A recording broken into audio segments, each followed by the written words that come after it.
project. Today, if you have a device with you, we're going to use Slido. On the bottom of the screen here, there's slido.com and then code. So if you, I'll move that away as well, so there's a QR code if you prefer to use that.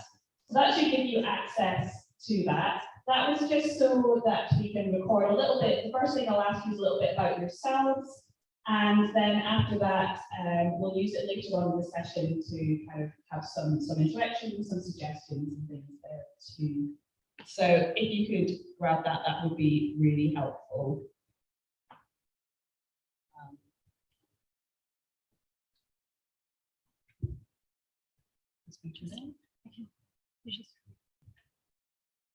Would you like to? Can I actually do it as a? Yeah.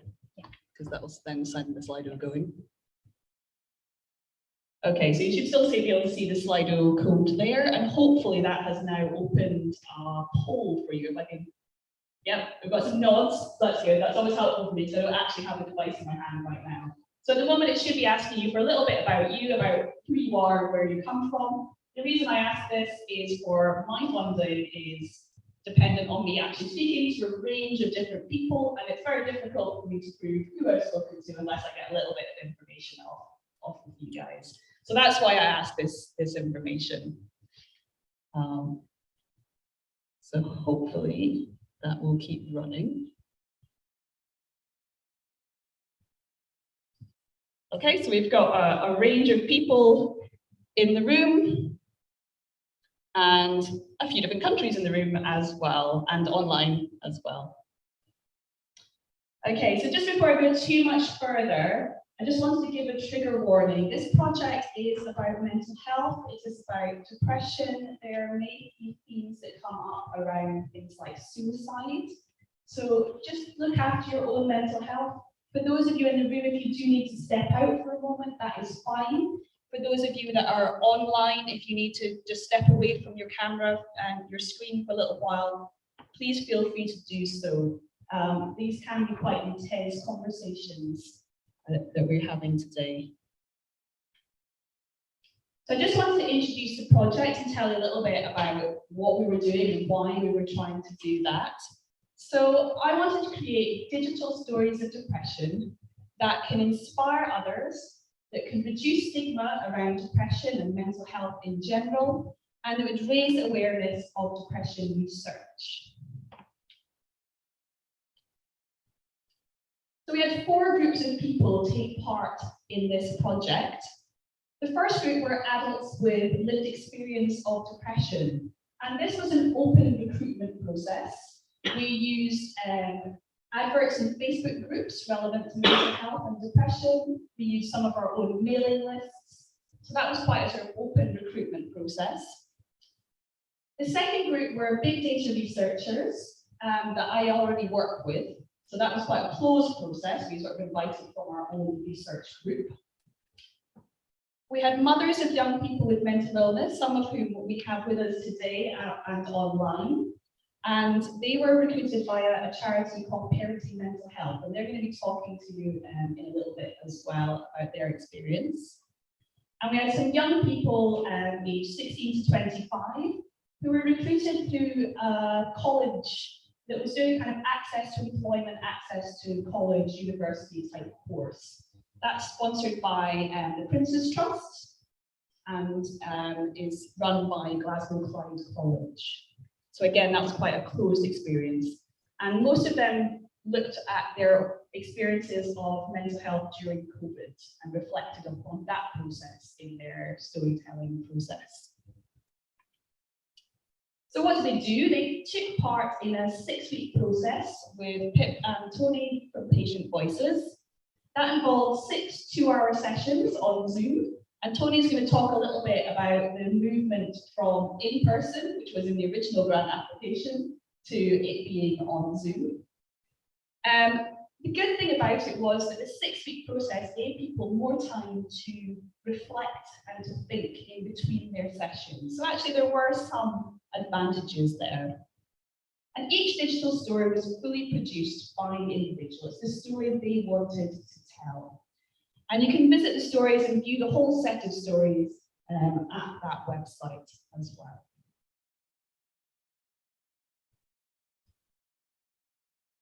Okay, I think at this point, is that one of your slides, Tony? That looks like mine. So it doesn't look like my slide, so I'm going to pass that one over to Tony. Thank you. So as Iona said, this was all planned to be planned back in. Yeah, I've just drifted to camera. No, Okay. This was all planned back in 2019 after many months of negotiating and Iona chasing funding from the Wellcome and Auckland and Sundry as a sequence of 4 face-to-face workshops, standard 3-day workshops. Very comfortable, very easy, very easy to keep people there because they can't get away if they're in a workshop. And then COVID-19 happened. So we had to move online. We had to work out what technologies to use, what processes to use. Did we adjust our workshop process? We had actually tried online story circles coincidentally with Edinburgh University about 5-6 years before that, in 2015. And because it was Zoom didn't exist, the technology was heavy and slow, and it was really not a success. It wasn't a success at all. So then early in 2020, Story Centre asked us to facilitate the workshop in Europe because the time zone difference didn't work for them. So we facilitated an online storytelling workshop for them, which gave us some further thought about how we might work the process. So we bought a Zoom license, we bought a bunch of video licenses. We set it up with weekly 2-hour sessions and then individual support sessions arranged by Google polls, so that storytellers could set up a meeting for half an hour or an hour one day when it's convenient for them to talk about bits and pieces of their plans of their stories or whatever. This worked well with the researchers, with the people with lived experience in mental health, and it worked well with the parents of young people. It proved that it was still possible to build a group online, although the parents in them were already part of the group, but we did manage to build cohesive groups, an emotionally connected group, despite it being online, which was a good thing. The difficulty was the young people. These young people were, obviously they had experience in mental health issues. We were working with Glasgow Clyde College, so participants in this Princess Trust Wellbeing Programme, which basically runs over, I think, 10 weeks or something like that. But we had a sort of a 6-week slot in that. It helps people to understand how to manage their money, how to get back to studying again. Most of the people who are on this course are not in education or training. They are disadvantaged, to say the least, technologically, in terms of accommodation and housing, financially, educationally, the whole way. So they were a difficult group to engage with, but engage they did.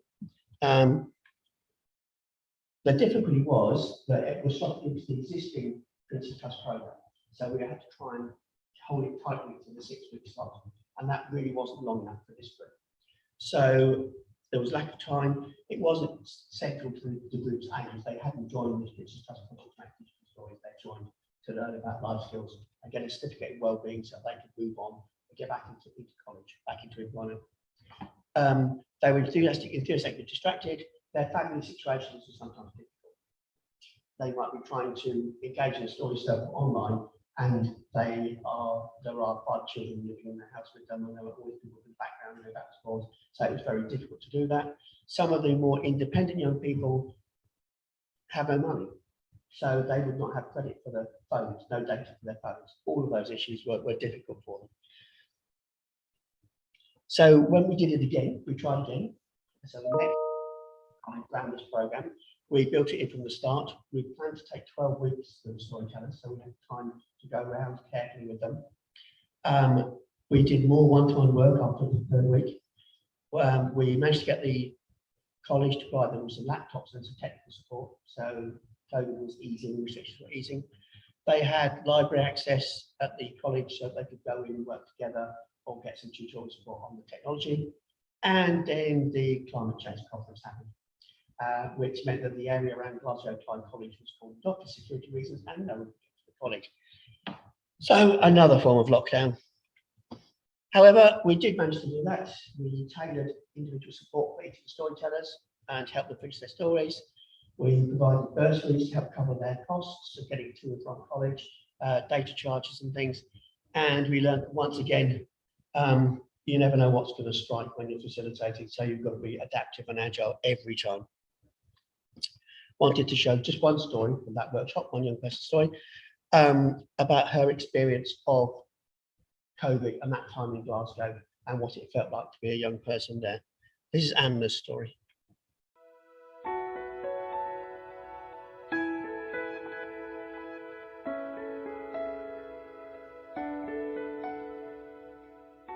Suddenly, I'm living in a ghost town. The world is in chaos. This is new like never before. I learned to stay at home, to wear face masks. There is no clarity, only uncertainty, and so the world shuts down.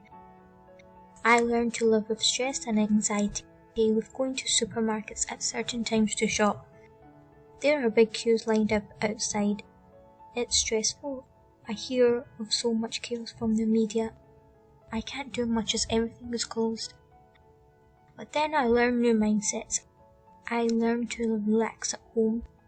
The best days are getting to chill with no obligations. I'm more relaxed, which helps mentally. Things are more flexible. I've got time out. There's no pressure of work or finding work. I'm learning values, resilience, that life is slowly coming back together, and to appreciate the strength of NHS workers. I'm learning the importance of nature, life, and relationships. I'm learning to process change in life. I've joined a wellbeing course run by Glasgow Clyde College for the Princess Trust. I'm learning that I have a future.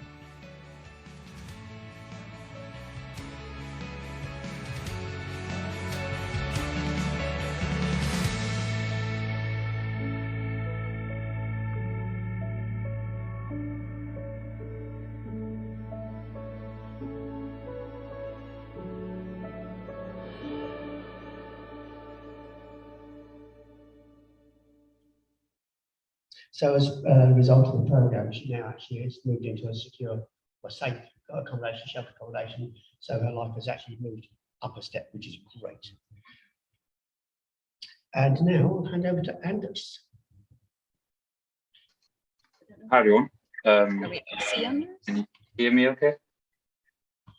Yep, we can hear you. I was just looking to see if I could bring your picture up. Can we? Otherwise, we can all just look at the big cabbage picture. We need to minimize this a bit. Yeah, I can stop the screen. Oh, would you like the screen? Yeah, can we possibly have both? Can we do that? Can we see the Zoom too? Where we have to stop share. We gotta stop sharing. Okay. Okay. We can see you now, Anders. Perfect. Hi everyone. So yeah, so my name is Anders, as you can probably gather now. So so what is said on the slide is basically just the sort of three hats that I've had on in this project. So I was a digital story author. I also worked as a public engagement intern on the My Depression, Your Depression project. So working alongside Iona. And then I'm also, my sort of day-to-day job is being a PhD student, researching the link between socioeconomic status and the risk of depression. So I'm going to try and quickly run through my sort of experiences of this project with these three different roles and how in three different ways it's kind of changed the way that I think, at least a little bit.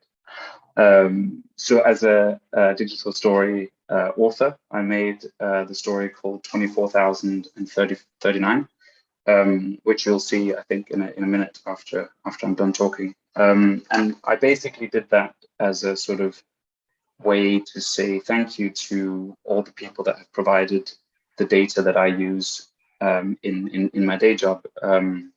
And also as a sort of reminder to both myself and also my colleagues of that we need to be, first of all, thankful, like I said, of all the time and effort people they put in to give us this data, but also that whatever we find in our research output, we need to share not only with our colleagues within the research environment, but also more importantly with the public, because if we don't share it, there's barely any value to it.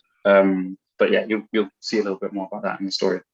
So the cabbage background that I'd chosen for my slide is because I tried to do some metaphors between gardening and vegetable growing, because that's what I love to do when I'm not researching, and sort of how that relates to sharing the fruits we labor. So in general, my experience of taking part is in this project as a digital story teller was amazing. It was thoroughly pleasant, and I think it provided a sort of safe space almost, in a sense, where me and some of my colleagues and some other researchers, we could sort of share just thoughts about our research and why we research, motivations and things like that. But also on a much more basic level, it also provided a social comfortable situation, and which was very much needed because this was at the height of lockdown. And I guess on the more storytelling side of things, I've learned so much in a relatively short period of time, because, you know, like they said, it's 6 sessions about storytelling. So I think one thing that I didn't realize that when I went into it, I thought, well, this sounds really interesting, I'll give this a go. But it's skills that you can very easily transfer, for instance, into research, and being able to tell stories about your research, for example, or your findings. So that was the sort of digital storytelling author hat. So as a public engagement intern, I think the most important thing that I learned from this project was to let go of control. And that's because when you come into a project like this, you usually have, you know, in a public engagement setting, you often have all kinds of ideas, like a whole portfolio of themes and thoughts you'd love to come out of it, and you can share with people and so on. But of course, in a situation like this, you completely have to let go of that, because the themes and the stories that came out of this, and the important themes and stories that came out of this project, were completely driven by the storytellers. So you can't put any pressure or whatever in any which direction.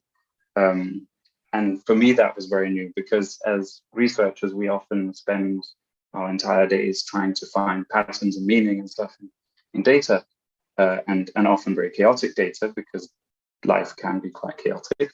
And sort of to relinquish that control, that was definitely a new for me, and basically to let the stories and storytellers interact completely undisturbed. So that, for me, that was definitely something new, and I'm quite grateful that I got the opportunity to learn that. And I guess, yeah, finally, as a PhD student, I really loved the process, because a little bit like I was alluding to before, so, you know, on a day-to-day basis, it can all become very narrow and focused on a single little research question or methods that are very specific to what you're doing.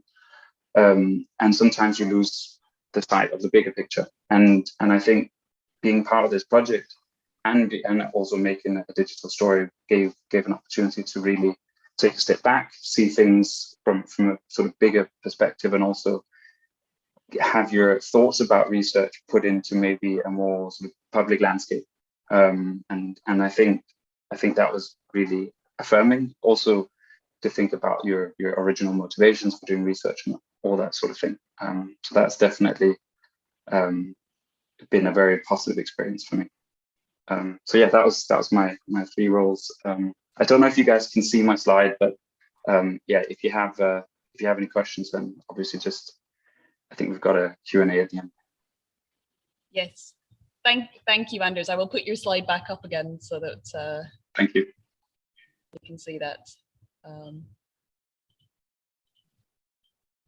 So this is Anders' slide with his cabbages. And you'll see in a moment, just as I play the video.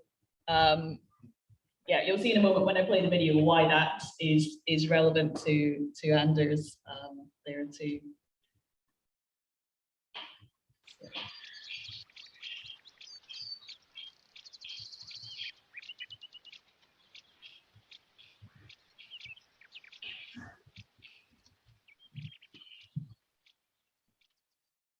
24,039. That is how many rows there are in my spreadsheet.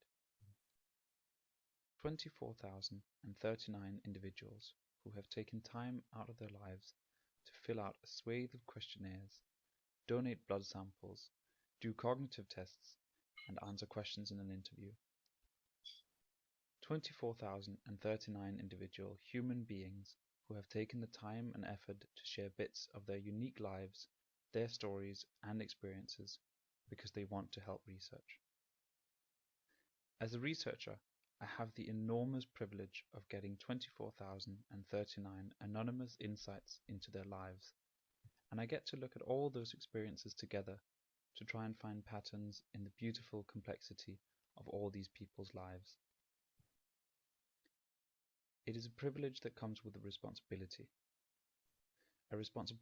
to make the best use of the truly countless hours of work that has gone into creating a cohort of 24,039 participants. To make the most of this treasure that 24,039 people have decided to share with you, and to make the best use of the quality product in front of you. When I'm not sitting in front of the computer looking for patterns, links and relationships between rows and rows of data, I like to grow vegetables in my allotment. I love to see them grow throughout the season, row after row, slowly breaking through the soil and growing bigger and greener every day. I particularly enjoy cooking meals with the homegrown produce.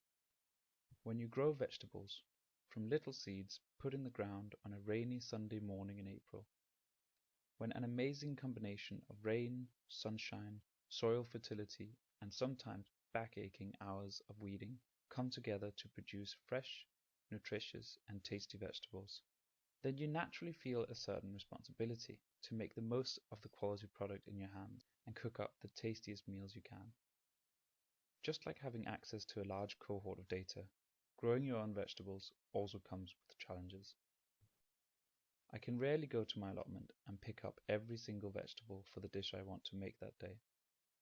Some things simply won't grow in the Midlothian soil, and many vegetables do not ripen at the same time. So you have to get creative.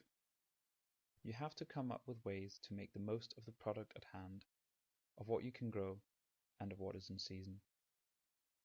We all know that the freshest ingredients make the tastiest meals. That become even better when shared.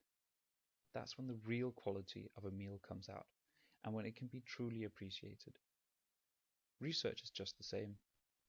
In fact, research doesn't have any real value until you share it, until the new findings are shared with the public to discuss and use. Not only does the quality of your results only really come to use when they're shared. As a researcher, you owe it to the public. It is your responsibility to give something back, to share your findings, and to say thank you to the 24,039 people who shared their life experiences with you.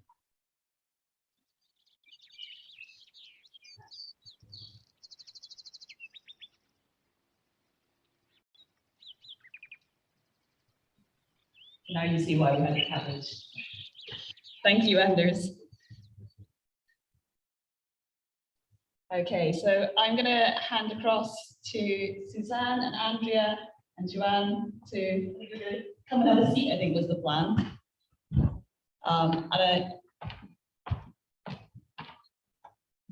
going to put this slide up briefly, but I think for the people online to see you, I might have to stop sharing slides. So I'll let people have a bit of a look at it, then I'll pass over to you, and then we'll share it again towards the end of that. That's okay. Can you give me a second? I might be able to change the view to grid. Don't worry about it. I think we'll just stop sharing for a minute. And Nice to be here. I'm Suzanne Alderson, founder of Parenting Mental Health, and we are a digital community and a charity now since 2020 that supports parents of young people with mental health issues. And it was my own story that actually started the organisation. My 14-year-old daughter became depressed after being bullied in 2015. She wasn't eating or sleeping, couldn't go to school, couldn't leave the house, and ended up suicidal and attempting suicide. And what I found at the time was there wasn't the support for parents, but also there wasn't really a space where I could share what I was going through and make sense of that experience, because it was extraordinarily unique. And it was still, as it is for many of our parents, highly stigmatized, because good parents don't have depressed children, do they? Or so I was told. Obviously, that's all completely wrong. We now support around 30,000 parents in our digital community, and storytelling, particularly public narrative, has been really important for us in terms of how we frame an experience that most people won't understand. And so I was absolutely delighted when Iona got in touch with me. Oh, okay. Great. Over. I'll shuffle over a little bit and see if that. Maybe that one out. Shuffle towards the screen and see if that. Is that better? Better? Yes, great, okay. So I was absolutely delighted when Iona approached us and asked whether we had any families who would be interested in taking part in this really important project. And when I met Pip, and we had that session, didn't we, online, where we were talking about the process. What was really important for us was that we were dealing with, and also Tony, sorry Tony, I ignored you there. I wanted to be busy on that. Was really important for us that a lot of our parents are very vulnerable, and telling a story or coming to a story is a process. And it's been interesting to see that actually, because of COVID, our storytellers got more time. They got more time to sit with their emotions around the story and maybe to reflect a bit differently. But I think the process that you guys have got and the safety, the emotional safety that you bring to that process, and obviously the rigor from Iona's point of view, made it really clear really early on that this would be a powerful experience for many of our parents. So I just want to say a couple of things, and then I'm going to pass over to our wonderful parents here. And Alison is also joining us, who will join us in the Q&A later. But I think so many of the experiences are hidden away. And what this process has done is it's enabled parents to tell stories that they maybe didn't actually even realise they had in them, and to explore and express emotions that they maybe don't want to feel. But for our community, it's really opened up that sense of not being alone, and the emotions that many of our parents feel, that shame, the guilt, the blame, the isolation, go across all of the stories, but in varying different ways. And so many of the comments that we get when we share them in our community are that you've helped me to be able to process, you've helped me to be able to feel more. And so we're hoping that we can expand on this. And also, use some things like public narrative, but use things like narrative therapy. Parents to be able to explore an experience where there isn't a general story. Most people don't want to share. So absolutely delighted that our parents did want to share, and thank you for coming and sharing today. And I would urge you, if you didn't see the films earlier on, to go and have a look on the website. I'm just going to start with Joanne. Can you tell me a little bit about the process? How did you feel when you were offered this opportunity? I was invited to the Zoom with Tony and Pip, and they explained the process. And it just absolutely captivated me, the fact that you could capture part of this process, part of this journey with your child that in film. And even before I'd even been accepted, I wrote my script that night. I didn't know that's what you had to do, but that's what I felt. I just had to get it out. It was like, whoa, like that. And when we did learn about script writing, I didn't actually deviate from that original script very much, just tweaked it a little bit. So it was just the right time for me. My own daughter was recovering nicely, so I felt I was in a good place. It wasn't as raw as it could have been. And I felt she was ready. We'd already had a radio interview together, so that had given me the confidence to ask her, do you mind if I do this? Is that okay? And she was right beside me. So it was a really special thing, and I'm so grateful for COVID, because we wouldn't have been able to go to the workshops, and we got so much time in between to keep finding plasters and making pictures over and over again. Yeah, it was really I was like Tigger through the whole process. Was probably quite annoying to my other team. Because I just found it so energizing, just talking about it with everybody, and it's just it's a gift that keeps on giving to me. Anyway. Can you talk a little bit about how it helped you with processing the big emotions, aren't they, when your child is depressed or struggling with anxiety or those kind of mental health issues? How did this process help you process your emotions around it? And what you were at a different stage to me, weren't you? Yeah. So a really different stage. I felt like we were coming out the other end. I think the most powerful thing for me to process it was getting it down on paper. The first ever storytelling circle. Wow, just to get other people to listen and to me too, that was so powerful. And to hear each other's stories and make the connections. I don't think I'd ever felt that way before, really understood. And working with the others, but we were all from the same group, Parenting Mental Health, but we didn't know each other's stories. So it was like a little window into, I'm getting goosebumps as I'm talking. It was a window into their world, and their experiences were so different to mine, but we'd all felt the same guttural feelings of shame and guilt, lots of guilt. It was just really special. I can't encourage anyone anymore to do it. And I think all of your stories gave permission to the community to reflect on their own as well. And I know whenever we share them, we get that sense that you see me, because my story might be different to yours, but the emotion is the same. So thank you, Joanne.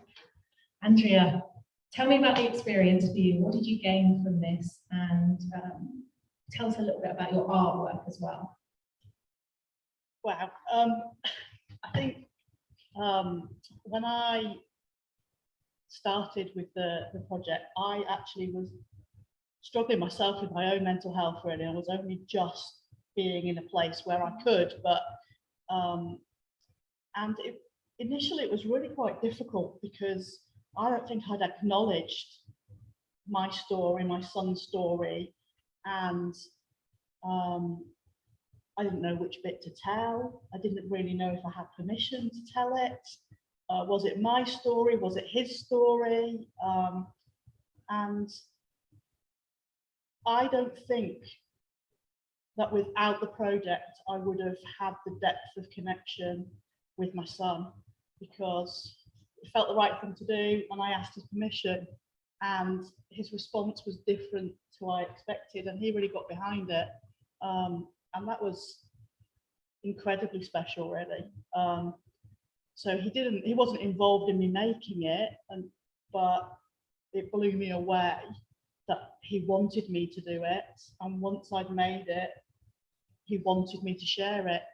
And not just in the context of a closed group, but he was, put it on Facebook, put it on Instagram, which just is incredible to show how far he'd come and I'd come. And I think the storytelling gave us that, and we wouldn't have had it. I think personally, I hadn't acknowledged the story. I'd never said out loud that I have a son who's been suicidal. The most I could manage was he's a bit anxious and school's difficult. So no one in our life knew how severe our problems had been. And it was really freeing to say that out loud, and also really validating of my experience.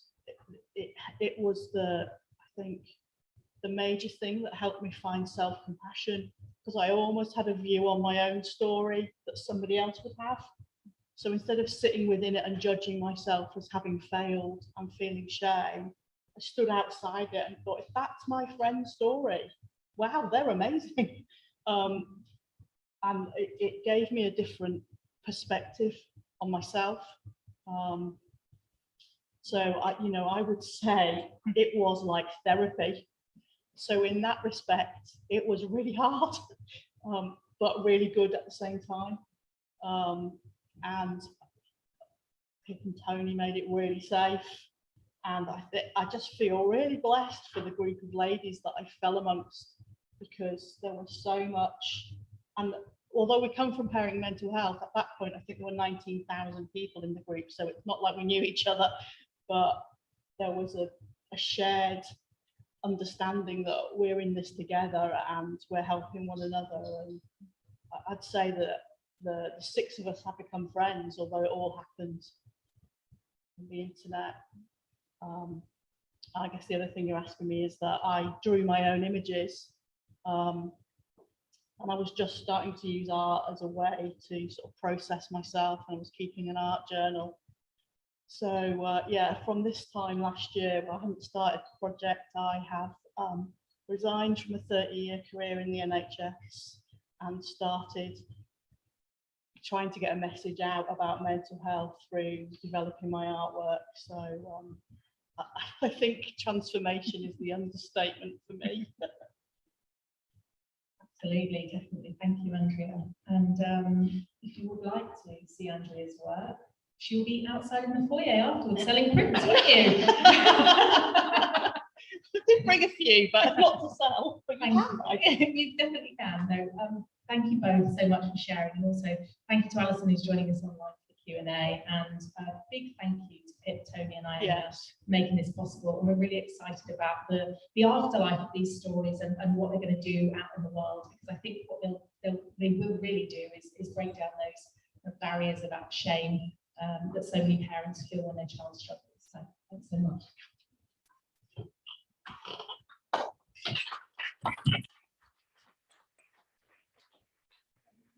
So much. Thank you for your honesty and hugely for sharing your stories with the project. That has truly been amazing. I'm going to share the screen again because there's a link to the art website and artwork. Let's see if I can find this one.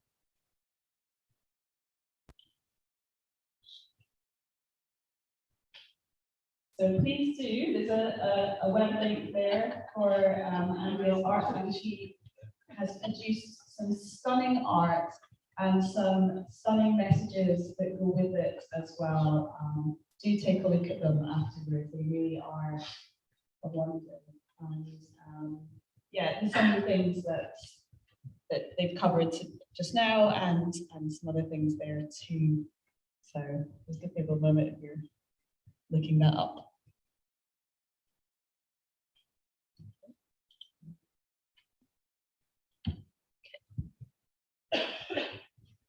So what's next for this project? From my point of view, in some ways, this is just the very beginning of the project.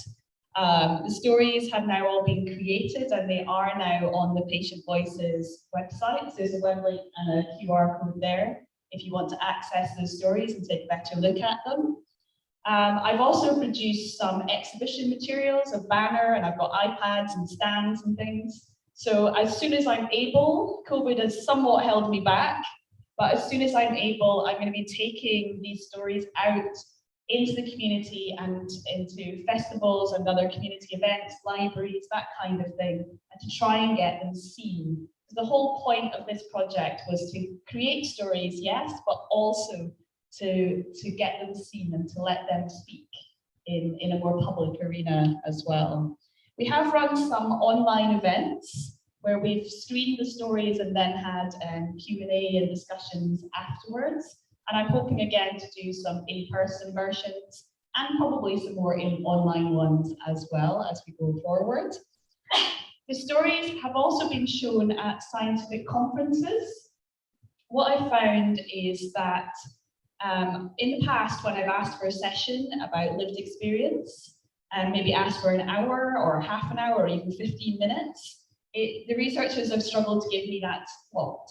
But now that I have these sets of stories, I'm asking for such a short time window that they've never said no. Every time I go to them and say, oh, you're going to that conference, that's great. Can we show one of the videos, please? Can we show one of the digital stories? they've gone, oh, they're so short. Yes, I'm sure we can definitely fit that in. So that's been a really great thing, and really bringing in the experiences into that academic context, which really enriches those meetings too. And we've had great feedback from there that's really made people think, a bit like what Anders was saying about thinking about not just those lines of code, but actually remembering the people that are behind those. And I'm also looking into Doctor CPD and university education materials. So I've been talking to the University of Edinburgh, which is where I'm from, and we're looking to embed these into the medical curriculum. They do something called problem-based learning, where they're presented with a scenario and they discuss it, and they discuss what they would say and what they would do next. And we're looking to get some of these stories used in that setting as well. Normally they just get some text, so I think this would be a much richer experience for them too. So that's some of the things that I'm hoping to do. But I'm really excited to hear anyone else's ideas, and please speak to me in this session, or do speak to me at any other point tomorrow, because I'd love to hear a bit more about how these and other digital stories might be used. As I say, this is not the end of the project from my point of view at all. This is very much the beginning, and how do we give these stories life and get them seen. So if you wish to, you can give some input via the Slido, or if you wish to use the Q&A in the Slido, you can do. But we are quite a small group, so I'm also very, very happy just to have you know, a hands up, or even just shout out, honestly, that would be fine too. For those of you who are online, I will stop sharing the screen so that we can see if you put questions into the chat. Yeah. So if you're online and you want to put any questions into the chat, you can do so, or even just any comments or any feedback that you want to give to any of the presenters today as well. Do you guys want to come up here so people can, or are you hiding over in the corner? I'd quite like you all to come over.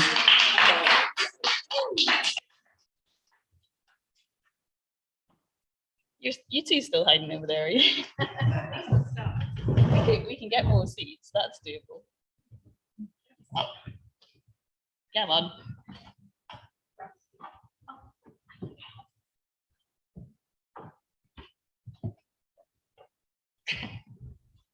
Okay, so we've got one comment online about university working with problem-based learning in every course, especially in identity-based courses. And a great way to learn from each other. Yeah, I think the problem-based learning is a really nice learning methodology, and I think digital stories could be a really rich addition to that curriculum. I was just wondering, it's just amazing and so inspiring. I was just wondering if there were digital stories like this that become a part of the group that y'all are part of. So at the moment, I don't have more stories planned. I would need to get more budget to cover. Tony, I'm sure you have various plans. No, obviously we have a long plan of workshops. We're talking to someone today about potentially doing some work with parents of children who have suffered from antibacterial, germs to bacteria, antibiotics to bacteria. We are working later this summer with young people with complex genetic disorders. And we'd love to do some more work with people who've been used for doctors. I will get a sponsorship from Bamba. Yeah. They're right on the bottom shelf, or like crawling under.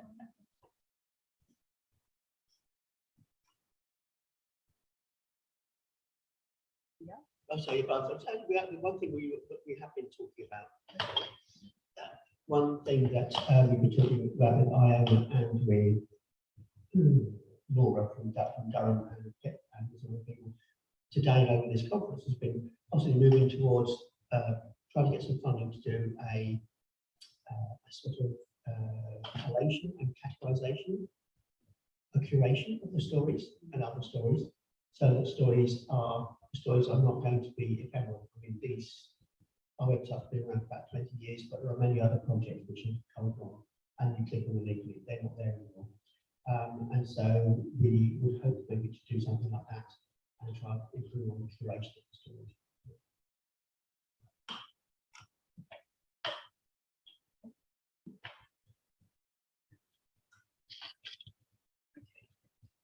I've got one here. I have a question. A friend and I developed a platform a few years ago called Invisible Stories as a community-based platform for high school students with depression. Our teachers eventually shut everything down because of downwards spiral effect. How do you help people so that their storytelling lifts them up instead of dropping them down further? I think that's back to Tony. First of all, we have a trained counsellor in every workshop as one facilitator. That certainly with face-to-face workshops that allows someone who gets into difficulty with a story or issues in a story to be supported within the workshop or outside the workshop. When we're working with people with mental health issues, we work closely with the organisation that supports them to ensure they have support on site. So we've done a lot of workshops with mental health service users in Manchester and around the country, in Australia and various other places. And so we always try to work very carefully with the support services they have. Working with these wonderful people, we knew that they had built-in support services, well, which is the work that Suzanne has done, and that they had understanding and experience of sharing stories online. So we also encourage people not to work on a story which is still in process. So that we often talk about this when in the evaluations we get. Most people, a lot of people would keep saying, and this comes from out of Pippa Law's work on the well-being effects of doing digital storytelling, that people say it was cathartic, it was therapeutic. But one of the things we stress to people in the story circle when we're setting this up is that we're not here to fix the person. We're here to fix the story. We're not here to fix the NHS. We're not here to fix care systems, because actually the best we can do is make the story as powerful as we can and as well told as we can. As we like to say, as effective, as affective, and as reflective as possible. So it's told, it's done really well. They do beautiful pictures with plasters.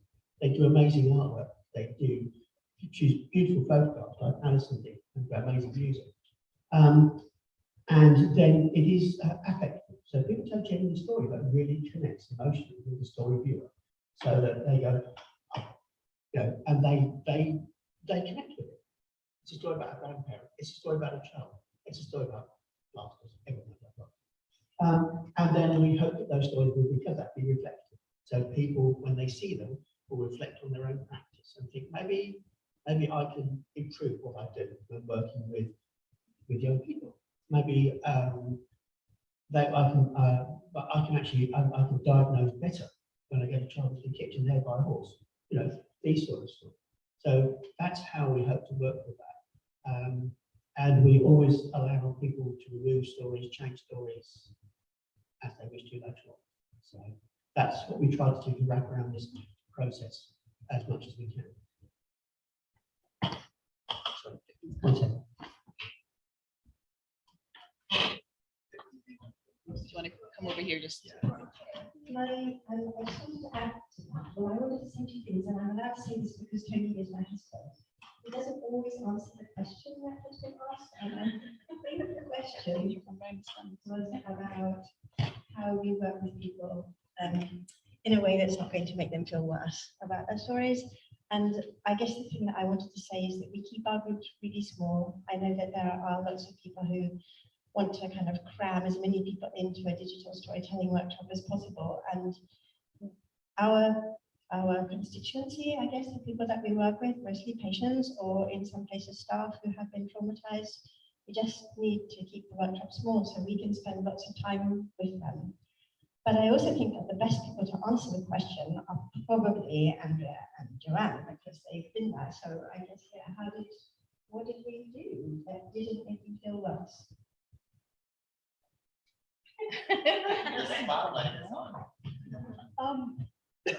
Well, we had to be responsible for ourselves, didn't we? That was made clear at the start, and it was available. We'd only need to text or email, and she's there as support, says Tony. So as long as you were being responsible and speaking up if you find something difficult. And the small group really helps because you're really rooting for each other when someone's in floods and floods of tears, not being able to write, don't know where to start, and the support's there, and then we have a little messenger group called Digital Dollies, and we supported each other between the sessions, but the support was just there, so it didn't feel unsafe at all. We didn't feel unsafe, and I think that comes down to Pip and Tony's skill, but not academic skill, their personal warmth that we felt straight away. Well, I felt, and I guess it could be done exactly the same way with two different personalities, and you would feel totally different. So, Tony, maybe.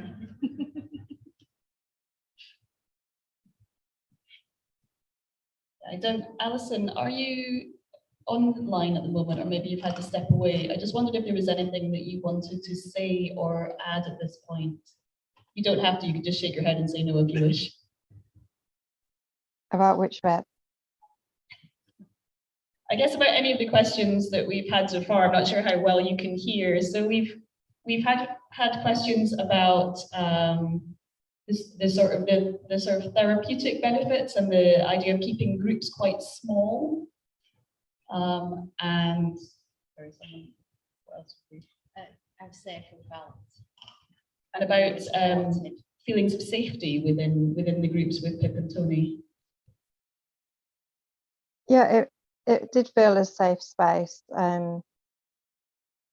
We had access to Pip outside of sessions as well, and obviously we have access to Suzanne and the group. And at the time, I had started therapy, so whilst Joanne was super excited each session, I was the absolute opposite end of the scale and super anxious and found it really difficult. So, you know, they handled all of our varying stages and spectrums well. Thank you. Thank you, Alison. I've got one question here, and I think there's one up in the audience as well. I've got one on the slide though. It says, I'm interested in the panel's perspective regarding how this work could possibly expand, perhaps to support parents of LGBTQ+ youth, a vulnerable group. Is that a group that you, Tony or Pip, is that a group you've worked with?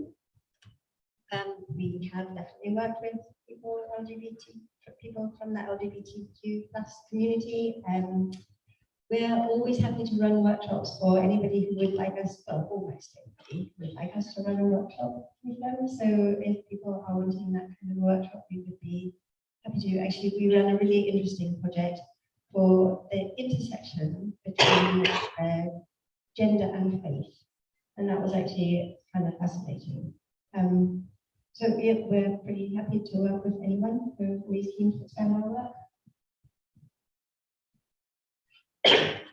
Outside the digital storytelling work we do, we're currently working on a project called the 11 to 25 Up with one of the big medical trusts in London.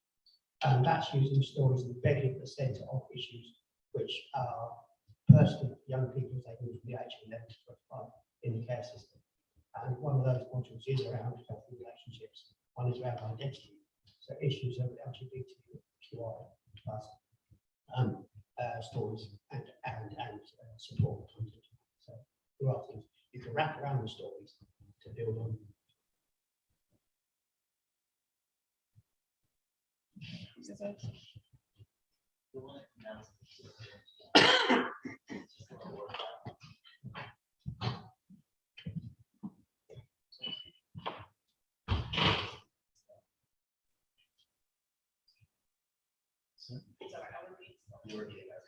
So I hope you can hear me online as well.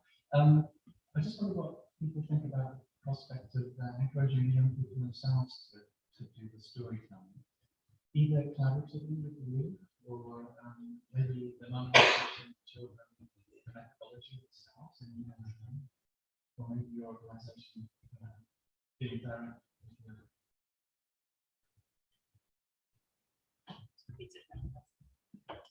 Okay, so just for those that were online, I'm not sure if you could hear that. It was about the young people. So the mums have made some stories, but this was about the young people themselves, perhaps making some stories, either helped by their mums or by Tony and Pip, or more generally. Who would like to? We actually only work with parents because of the experience of parenting a child with mental health issue. You know, we actually recognise that in its uniqueness and want to support the parents around behaviour change, understanding the experience, etc. I think what's been interesting is to see the responses from young people, and I think that sense of agency that you get when you can tell the story may be something that might need to be outside of a familial unit in some cases, because we tend to work with the acute end of mental health issues. So there's quite a lot of challenge in those relationships. So I mean, definitely, I think it's telling the story is powerful. But for us as an organisation, we feel that if we can empower the parents to tell their stories, then not only do they help more parents, but actually they make sense of it themselves. I think, well, what we can say, we do try to keep stories as first-person stories. So we're not working with composite stories from, say, two partners in a couple or parent and a child. What we have done in the areas of sickle cell anemia and really bad allergies and also long-term conditions, we have run parallel workshops for young people with sickle cell or with touching with a cheese to my guide type allergies, serious allergies, or ongoing long-term conditions like epilepsy or whatever. And what we've done in those cases is to run parallel workshops at the same time in the same venue, but keep the children separated from the parents, and they create their stories in parallel. And sometimes people sibling my children as well. And then we bring the stories of different back together through their stories at the end of the workshop process. And so then the connection is done by the sharing of stories, the mother's story about experience of a child having a serious allergy, the child's experience of thinking, oh, for God's sake, mother, I'm 16, I can do this, just let me go out with my mates.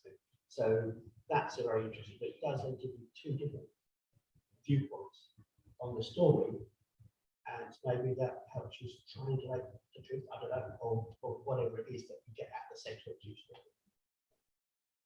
It is more difficult to work with younger people for us because of the process, and we find, and this is completely off the top of the head, I would say that working below 10 or 11, we find that the reflective process doesn't work the same. But then young people's brains are changing all the time through that stage. And I think 11, 12, there are probably a set of changes in the brain which allow the possibility for that sort of reflective process.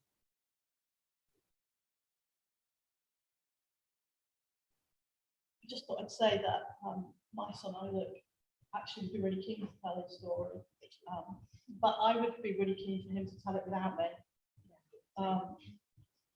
And it's really, I think the challenge I found at the beginning was exactly that.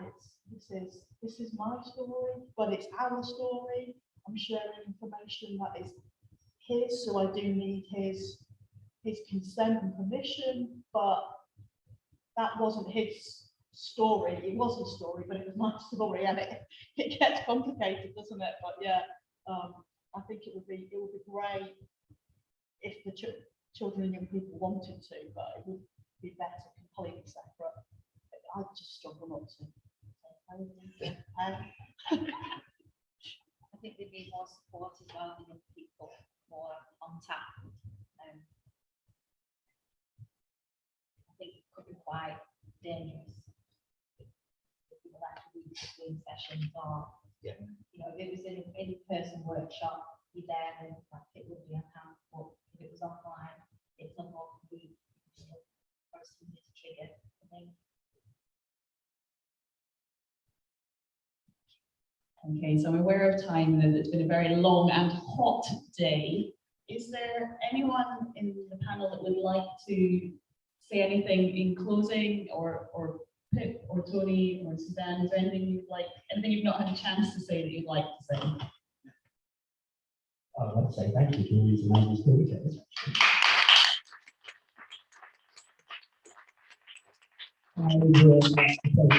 Due thanks to their photographers. 55,607 people have seen the story about being a parent of a child with autism. Those stories are on the website, they're freely viewable, along with all the others. Watch them, recommend them to people, share them, help these people's stories help other people.